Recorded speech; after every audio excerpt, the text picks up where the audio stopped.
Welcome to My Morning Cup, a podcast produced by Costa Media Advisors and brought to you by the generous support of the Tennessee Valley Authority.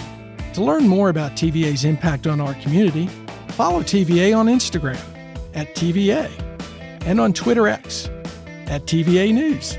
My Morning Cup, where we have interesting conversations with genuine people. I'm Mike Costa, your host.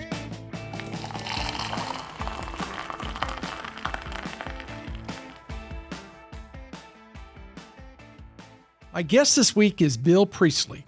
Bill is a veteran of broadcast media, first pursuing a career as a sportscaster, and then adjusting his focus to helping young broadcasters reach their career goals by founding the Dream Job Factory. Today, he keeps his hand in sportscasting while continuing to guide and mentor broadcasters of tomorrow. Bill, welcome to My Morning Cup. Before we talk about your passion for sportscasting and helping others reach their goals, let me ask, what's in your morning cup? Well, I wish it was coffee, but apparently it's not. I'm not a coffee drinker, but I occasionally will throw in the carbonated beverage of choice of a diet nature or so. Yeah, so as long as it has caffeine, huh? As long as it has caffeine, I'm good. Yeah. So what is your choice of poison in the morning? Coke Zero. Coke Zero every morning? No. No? Not if I can avoid it, I try to, but if I can't, then that's what it's going to be. So what determines how you avoid it or not? How awake I am. Yeah. That's basically it. Or if it's just I need something to kind of get me going, that's the automatic there. But yeah, most mornings is usually not needed, but sometimes it does. And I tell almost everyone who comes on the podcast that I love coffee, but I drink decaffeinated coffee. So it's not to get me going. I just like the taste of coffee. I like what it does in the morning, just that whole ritual, the smell, the taste. And it's how I start my day. Folgers in your cup. It's kind of like, for me, it's kind of like if I have to have it, it's like smelling the engines of like the Indy 500. Yeah. So it's like, okay, now we're ready. Yeah, like Gasoline Alley. Yeah, Gasoline Alley, that kind of thing. We just had the 500 this weekend, so. Yeah, and Nashville got one that, didn't it? Mm-hmm. Second year in a row, I think. Yeah. Mm-hmm. Wow. I used to watch the Indy 500 all the time. Yeah, I lived in Indianapolis for a couple of years up there. Never got a chance to go to the race. No. But, I was told by my wife, who's from Indianapolis, that the 500 is not the weekend to go. If you're going to go to the Brickyard, go to the NASCAR race. That's much better. And also, if you're going to go to the 500, go to Carburetor Day. Go that day as opposed to the 500, because then you actually get closer to the drivers, closer to the cars. Yeah, that kind of thing there too. So the 500 itself is just, as you can imagine, just a big party. Yeah. So. Well, and speaking of where you lived, so I got to know you through some work I was doing with Freight Waves, but we have kind of a common connection with Suwanee. You grew up in Suwanee, huh? Yep. Grew up actually born in a building that is now a college dormitory. Really? So, which one? Yeah. Hodgson Dorm, which was at the time Hodgson Hospital. Okay. And now, of course, that's moved out to the kind of the outskirts of town, that much larger facility, but it's now a women's dorm. Well, my youngest daughter went to Suwanee, and I know she lived in a number of dorms. I couldn't tell you. I think the only one I remember was Sweaty Johnson is what they called it. Oh, boy. Because it didn't have air conditioning. I think my mother went to Suwanee. I think she stayed in Johnson dorm. So what's the story behind growing up in Suwanee? I look at Suwanee, and let me back up. When she went to school there, she didn't even consider it as a place to go until the last minute. And we didn't even have it on the radar because it was so close to Chattanooga. She wanted to get a little further away.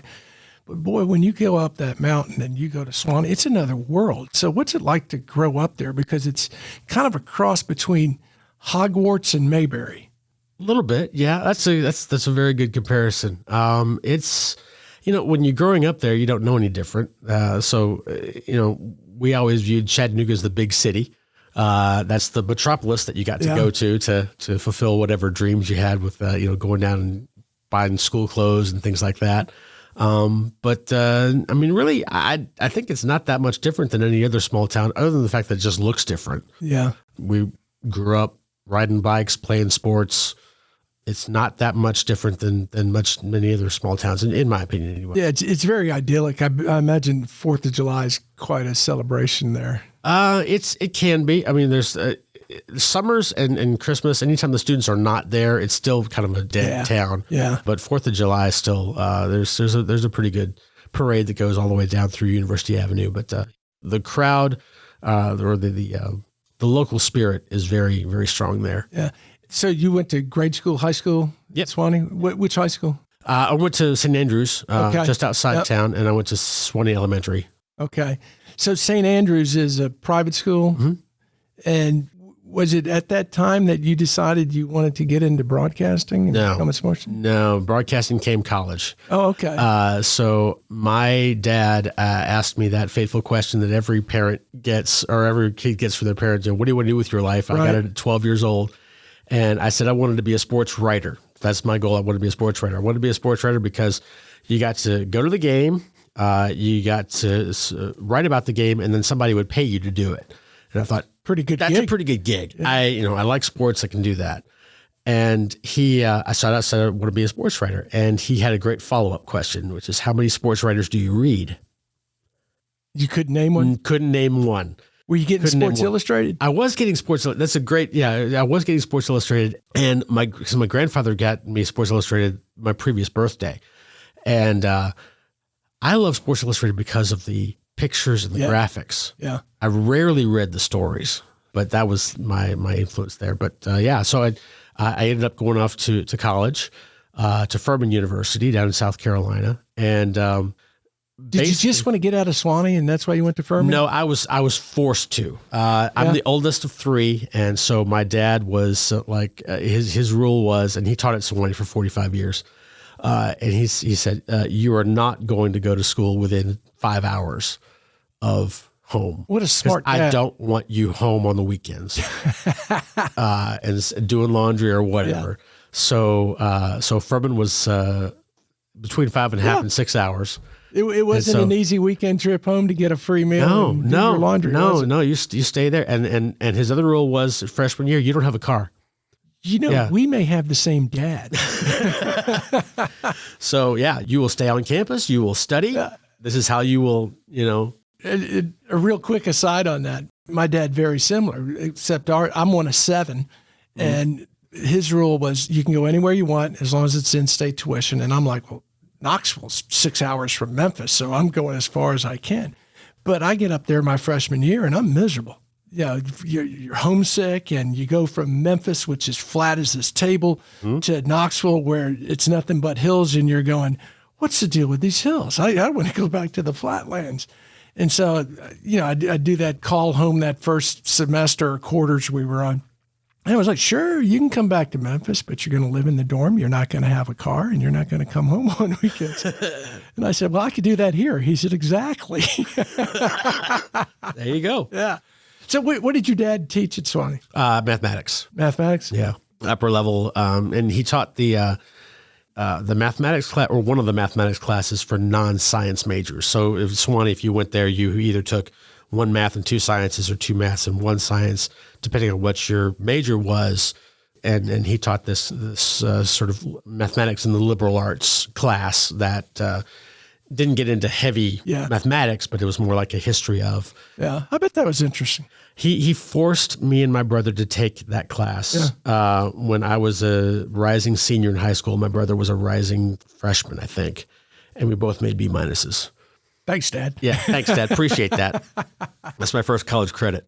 So you gravitated towards writing and eventually broadcasting, but your dad was a mathematics guy. Mm-hmm.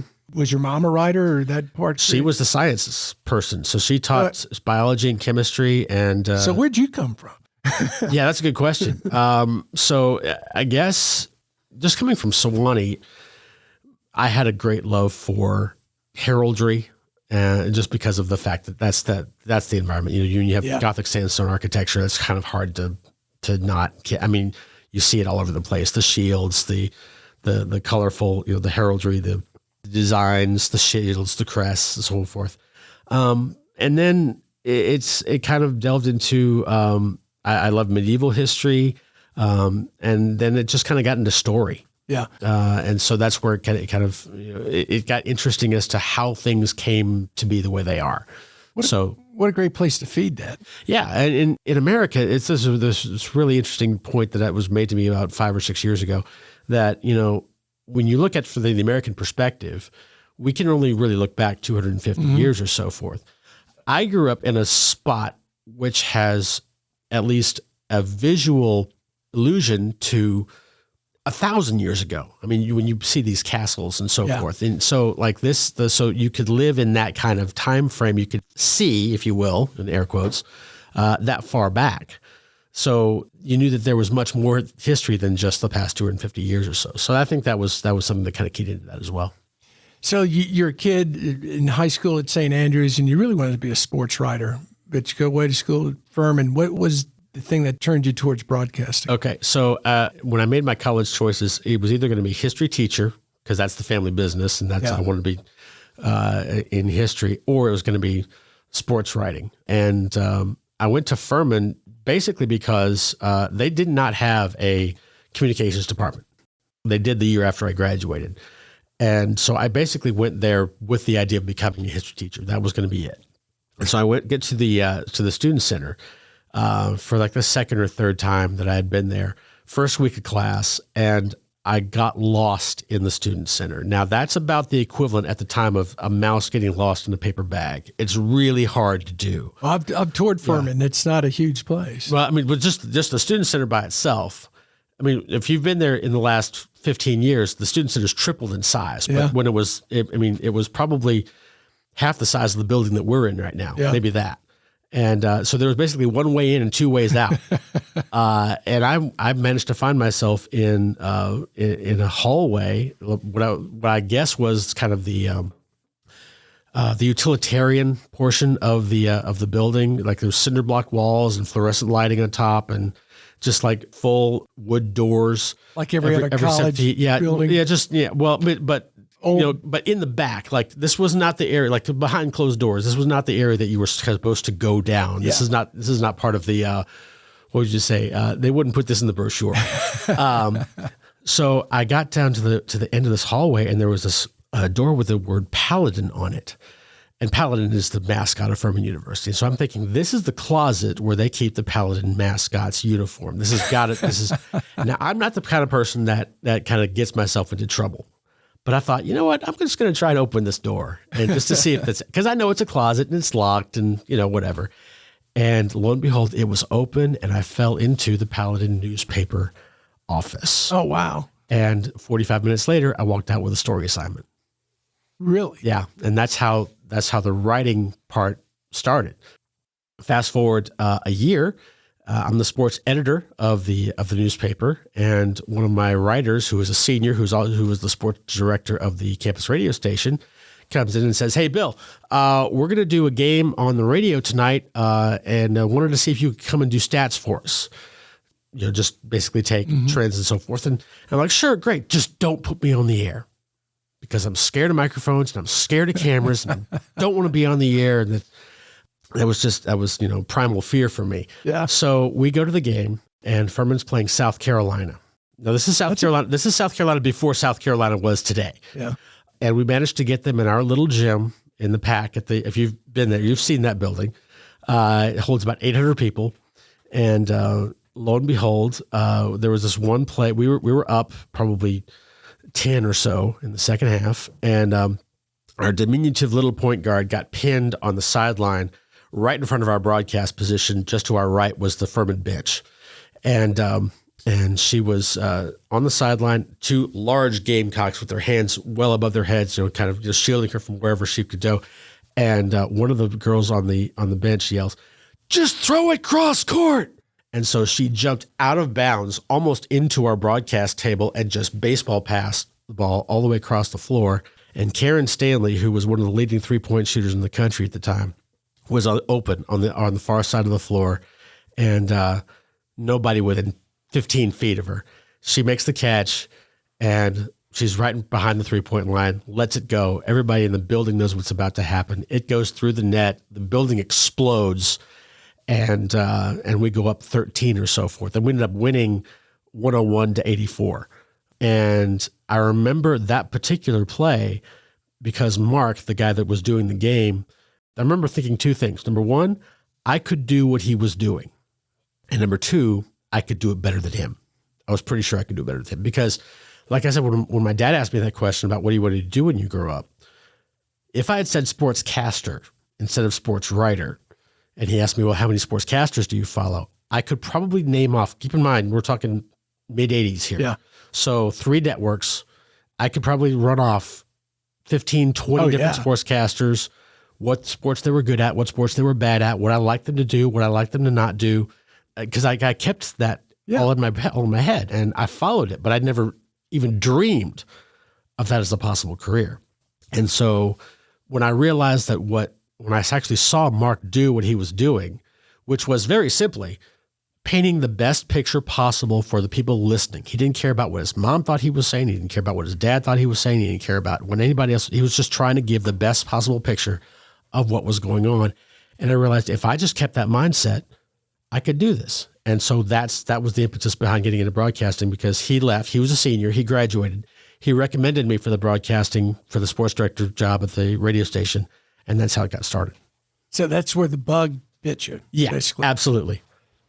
One point I want to make, you started out with the newspaper and writing. Mm-hmm. And I think that's something that a lot of broadcast majors do not consider seriously enough, is the importance of writing. Yeah. And how it ties into broadcasting and what you want to do. It's imperative. If you cannot concisely say what is necessary and do it repeatedly over and over again, you'll find yourself at a disadvantage, just because you'll end up taking more time and more effort to try and say something that needs to be said plainly and simply and hopefully eloquently, if it's spoken word. If you're reading an open or something like that, just to try and give that message, whatever it is, be it sports, be it news, be it weather, whatever it is. Being a good writer and understanding and having a good command of the language that's half the battle. Yeah, and knowing when to speak and when not to speak. Absolutely, yeah.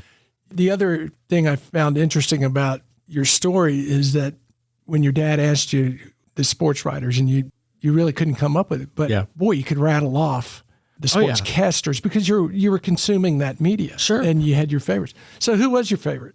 Well, it's hard to say that he was my favorite just because I got to see him a lot, and that was Pat Summerall.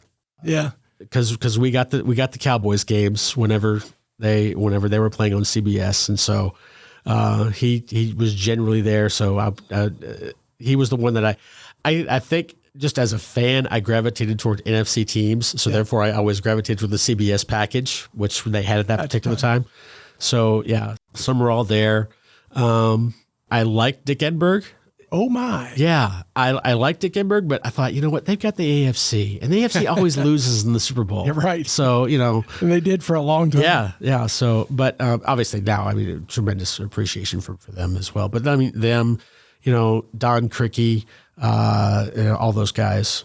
The thing I always found interesting about Summerall is that he was such a good broadcaster, but he was an ex-jock. He was a kicker for the Giants. Yeah. And everyone equated him with his broadcast prowess, not just on NFL games, but in doing the Masters. Yeah.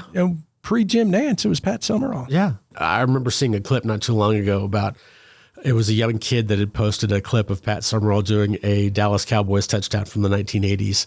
And I think it was White to Tony Rice, like a 80-yard touchdown pass. And you hear, going for Rice, touchdown Cowboys.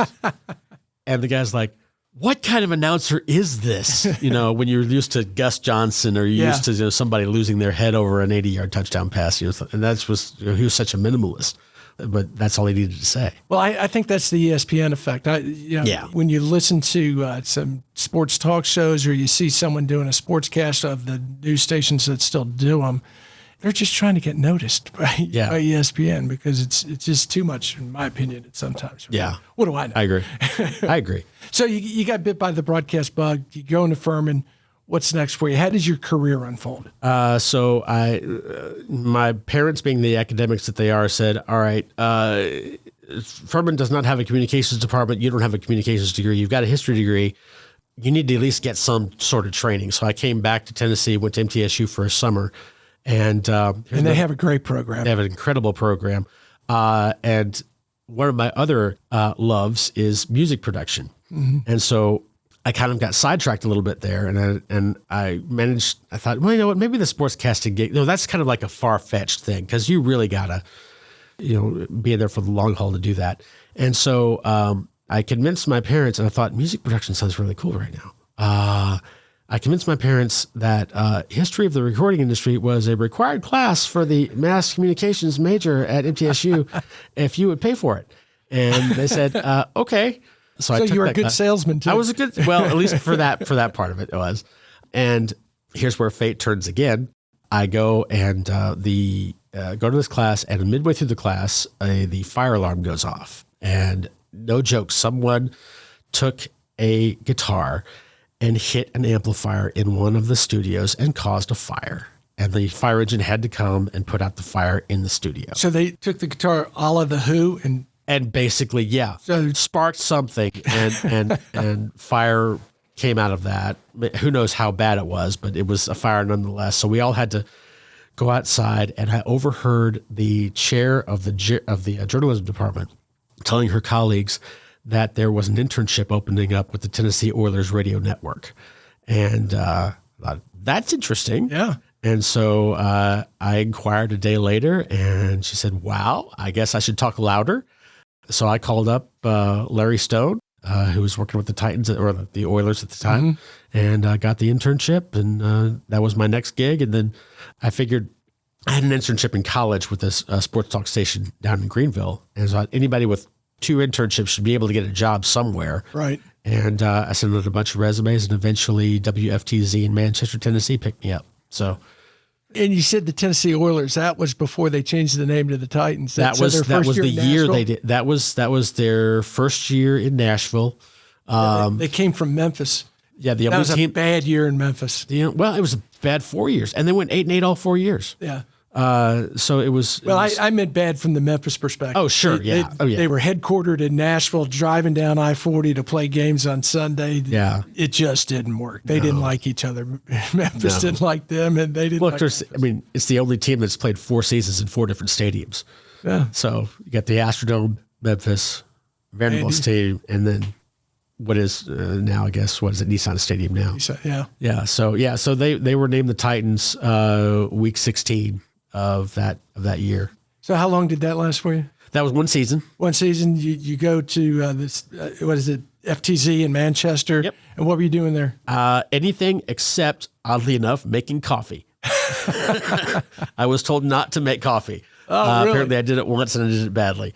So that's how I got out of doing laundry around the house. Oh, okay. You do it once, you do it badly. Yeah. So I did afternoon drive. I did sports directing, production directing, and I created the website.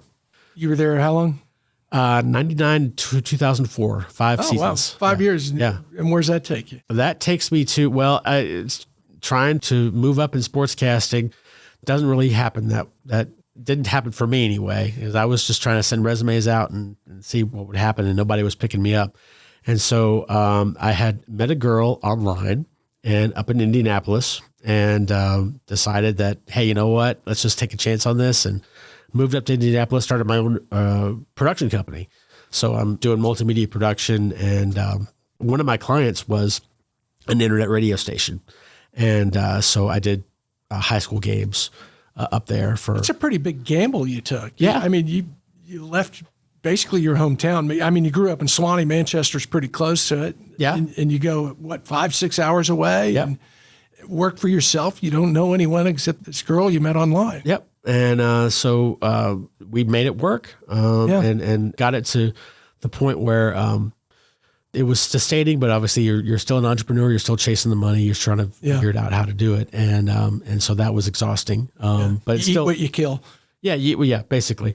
And so by doing this internet radio station stuff, I just got bit by the bug again and said, I got to try this one more time to see if I can get it. And so I got a gig down in Fayetteville, North Carolina.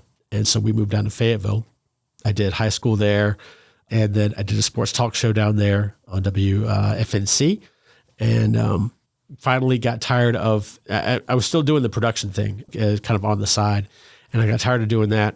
And that's where we kind of shift careers slightly. And I decided, all right, I'm going to stop chasing the money and I'm going to go teach. Well, you know what? That's an important point you bring up about not just sportscasters, but broadcasters. And it's anyone that watches a local newscast will say, why do we always have these reporters who are here 1 year and gone? Because they're chasing to the next market and trying to get to the next market.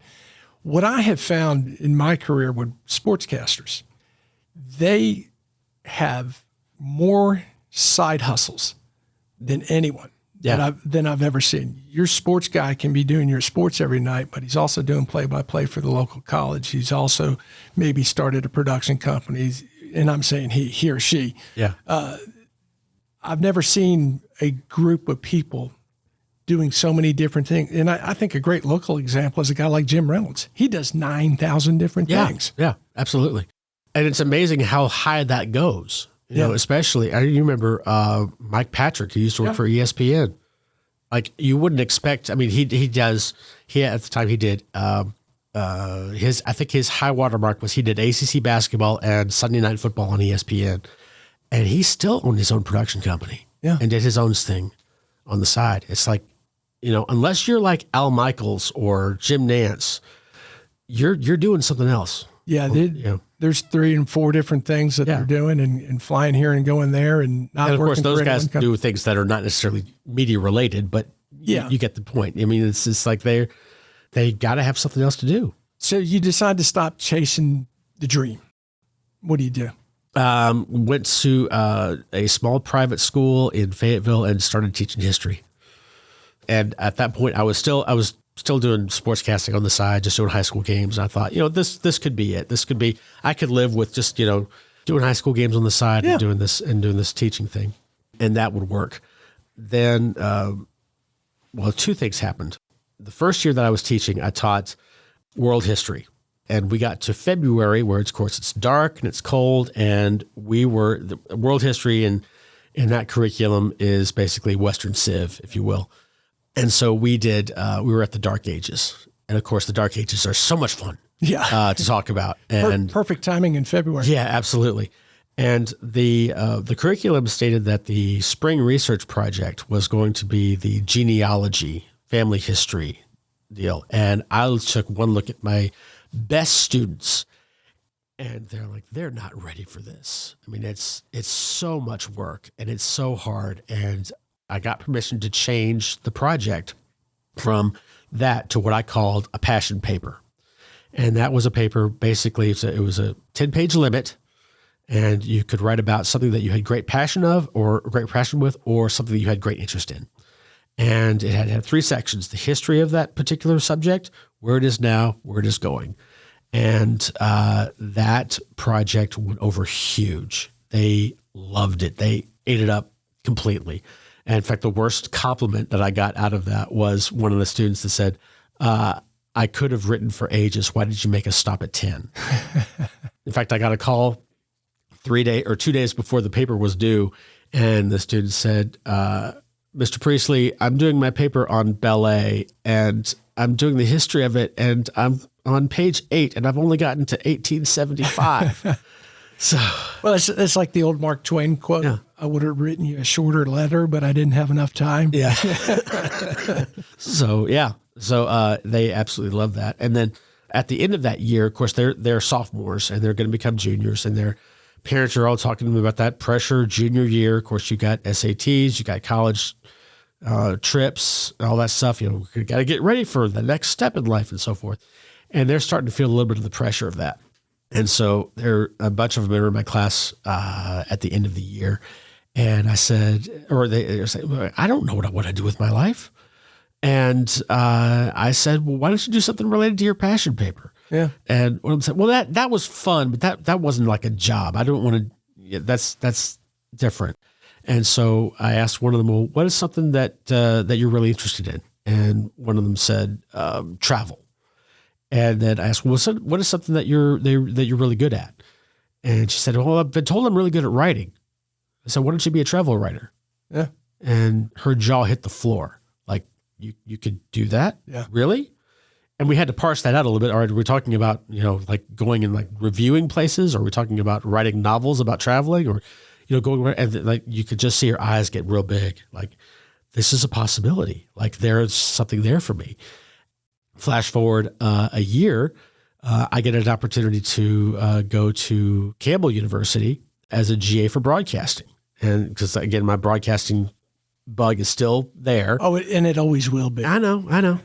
And so I applied for it and got it. And there was a long process to get to it because they had it was one of those positions at the university which had not been thoroughly thought out yet as to how much it was going to get paid, and all of the signatures hadn't been done on it. So like I applied for it in March, and my principal comes to me in early May and says, Bill, we need to know if you're kind of going to come back next year.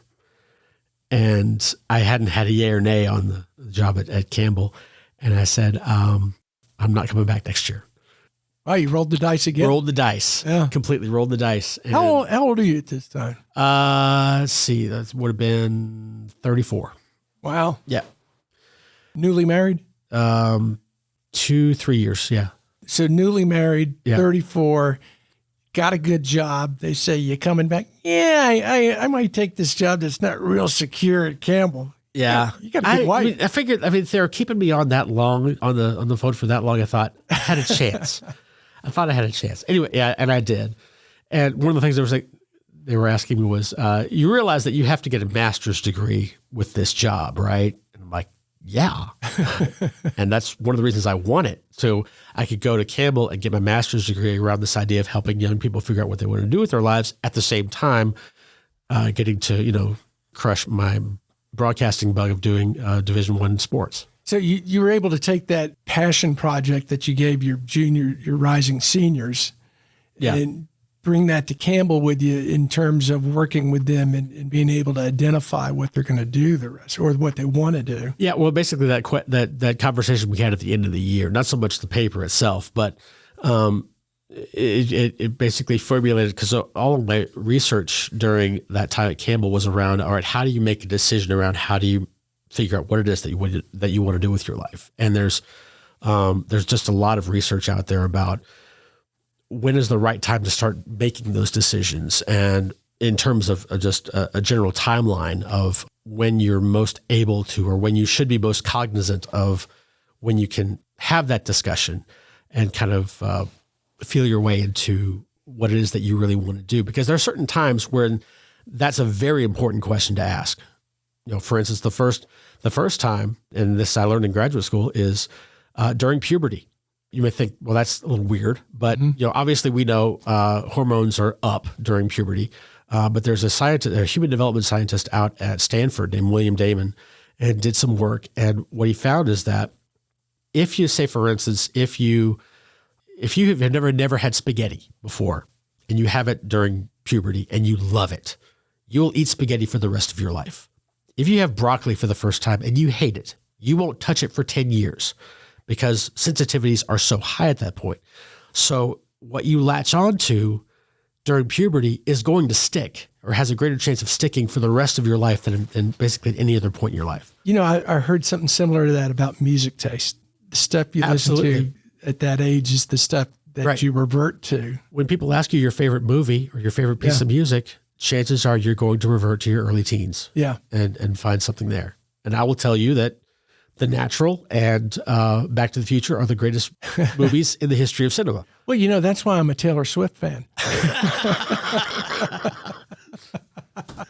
Couldn't resist that. Oh, yeah. But so whenever people have come out with the greatest lists of all time, just look at the age of the people that are doing the list, and you'll find, and the same works in the opposite. For instance, Garbage Magazine published the worst songs of all time, and all of them are cheesy 80s songs, which of course I love.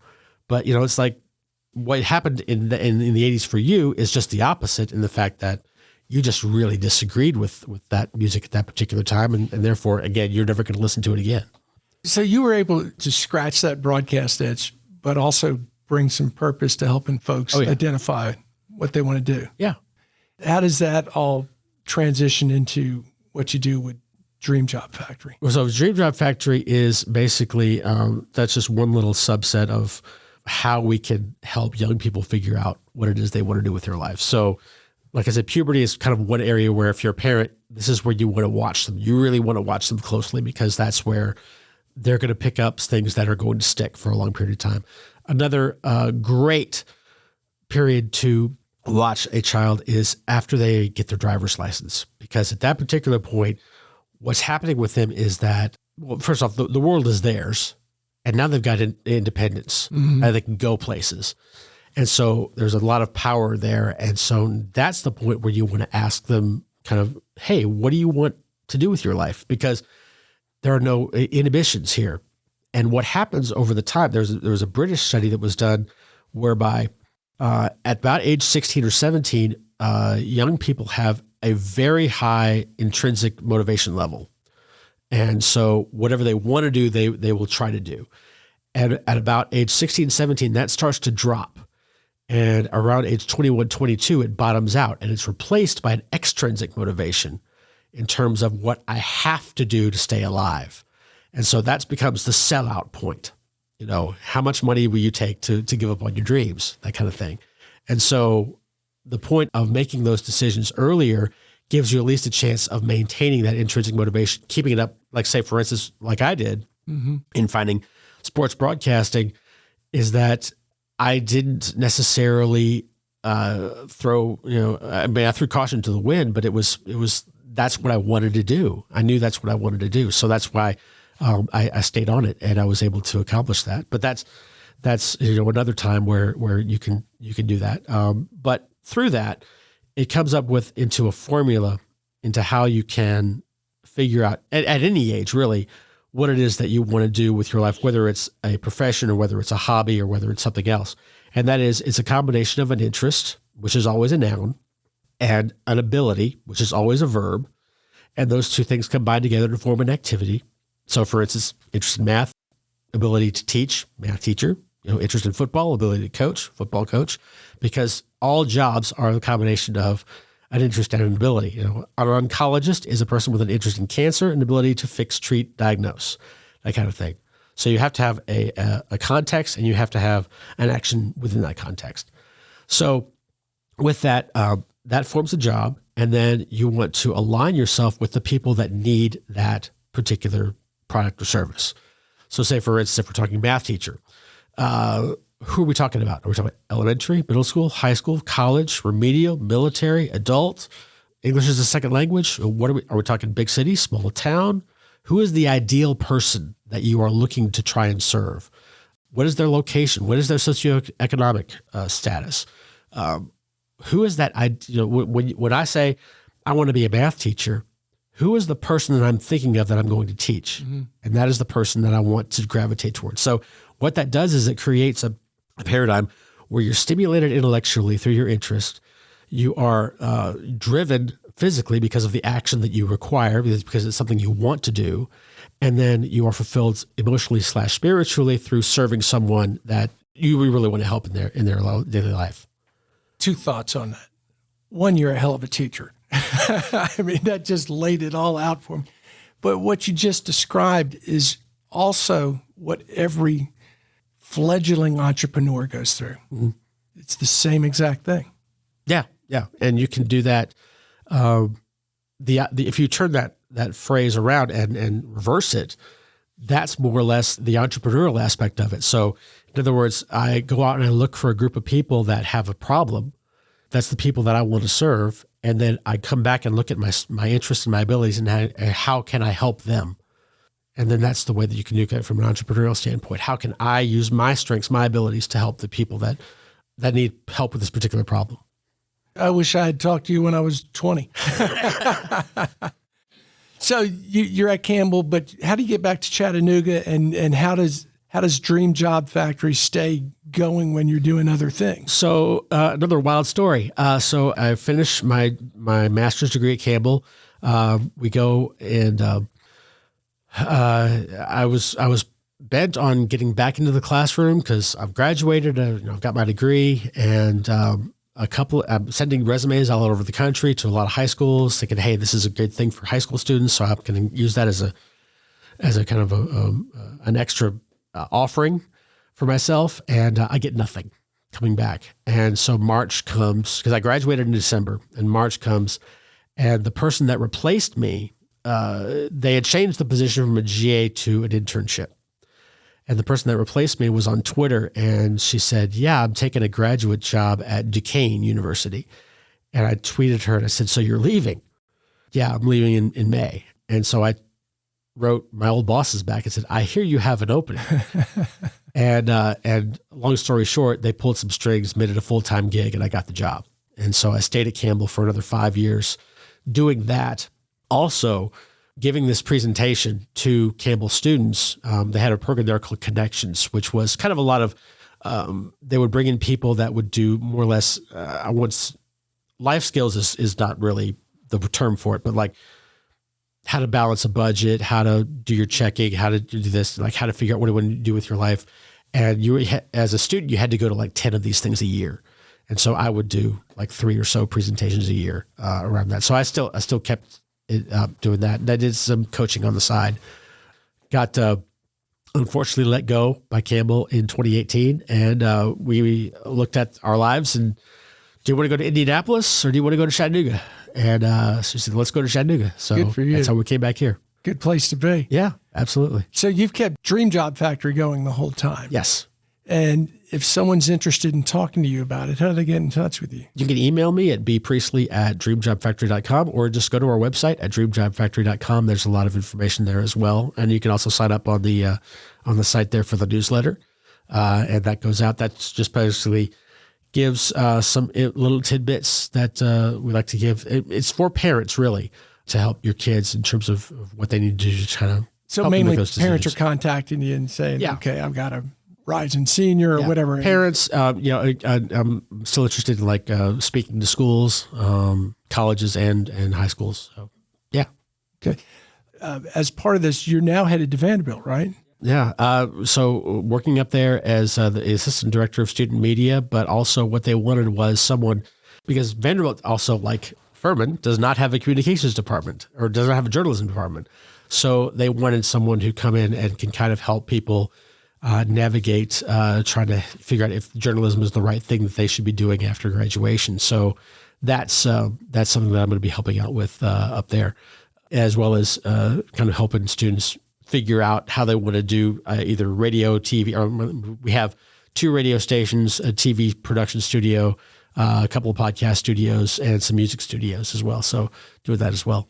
Do you find a career in media, at least let me rephrase that. I find that media now is open on so many fronts, as opposed to when I was coming up, you either had to be at a newspaper, at a television station, or a radio station. But because of the internet, none of that matters anymore. Right. So really those opportunities are boundless in the form you can do them. Yeah, it's the ultimate democratic medium, because anybody can get on right now and post a video, or anybody with a phone can get on there and post a video and call themselves a journalist. And that gives us more pause to figure out what's true and what's not, and you have to got to do more homework and figure out what is a reliable source and what isn't. Well, we've taken the gatekeeper away. And the gatekeeper used to vet all of that stuff. And I can do a whole other podcast on why we got the problems we got today because of that. But that's a very good point you make, that anyone can do it. Yeah, anyone can be a journalist. And a lot of people consider themselves journalists who really don't understand the rules, for lack of a better term, of journalism. Yeah. And like at Vanderbilt, they recently had, of course, the protests up there. They have on college campuses up north. They had a small one there at Vanderbilt. And the student journalist was the only journalist allowed in, because they were the one that had the ID. You had to have an ID. Had to have an ID to be part of the protest. So they figured out they had it in there. So they're trying to navigate how to play that role there as well too. So it's an interesting time up there. Yeah. Well, changing times all over for that. Oh yeah. I do want to get to one last question for you. But I want to first, before I get to the last question, remind our listeners who makes all this possible. The Tennessee Valley Authority, I want to thank for sponsoring My Morning Cup. Follow TVA on social media to learn more about its multifaceted mission of service. and visit TVA.com/do-good-here to explore exciting TVA career opportunities. Last question for you. Sure. What would you tell your 25-year-old self is important for a happy life? 25-year-old self is important for a happy life. I would go right back to that formula. I would say, find something you're interested in, find something that you really are good at, that you want to be better at, and then combine those things. Find a job, a passion, if you will, there, and then use that to serve someone. Question on that. Sure. Do you have to make a decision of, do I want to follow my passion or do I want to make a hell of a lot of money, or can I do both? I don't think you can make both happen simultaneously. I think one, if you look at the people like, say, Steve Jobs, if you look at Bill Gates, what they did was they occupied their passion, and their passion put them in a position where they could make a lot of money. Mm-hmm. If you find your passion in computer programming, Jim Goodnight, for instance, over in North Carolina, the richest man in North Carolina, owns SAS over there. That's what he did. He was in NC State. He was a coder, and that's what he did. It doesn't necessarily mean that money is the end of all things, though. Right. You can find people that are making $50,000, $60,000, $70,000 a year and having a ball. And you can find, I'll give you a great example. A friend of mine won an internship with Columbia Pictures, and he wanted to be a film director. And long story short, he decided after the internship he didn't want to be a film director. So he got called into the director of production at Columbia Pictures. And this is a guy that's making millions every year. And he says, so Mark, you want to be a director? He said, "Nah, I don't think I do. I don't think I do." And I think I'm going to go do something else. And the guy looks at him and goes, "I wish I could go with you." Golden handcuffs. Yeah, absolutely. Yeah. So yeah, the money's not everything. Money is definitely not everything. Great point. Fascinating conversation. I'm so glad I was able to learn more about it. Thanks for having me. I appreciate you being here. It's good to see you, Bill. Good to see you.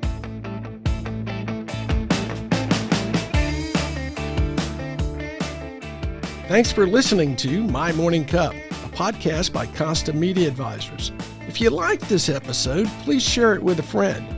I release a new episode each week, so be sure to subscribe on Spotify, Apple, Google, or wherever you listen to podcasts.